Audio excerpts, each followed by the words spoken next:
Layout मंजुरीसाठी 50,000ची लाच मागणाऱ्या 3 शासकीय अधिकाऱ्यांवर एसीबीची मोठी कारवाई। धुळे जिल्ह्यात भ्रष्टाचाराविरोधात लाचलुचपत प्रतिबंधक विभागाने आज एक मोठी कारवाई केली आहे।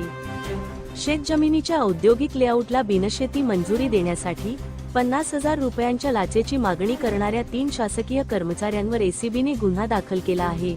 यामध्ये नगर रचना विभागाचे सहाय्यक नगर रचनाकार कल्पेश चौरे, सहाय्यक आरेखक किशोर भोई आणि जिल्हाधिकारी कार्यालयातील महसूल सहाय्यक दीपक हतकर यांचा समावेश आहे।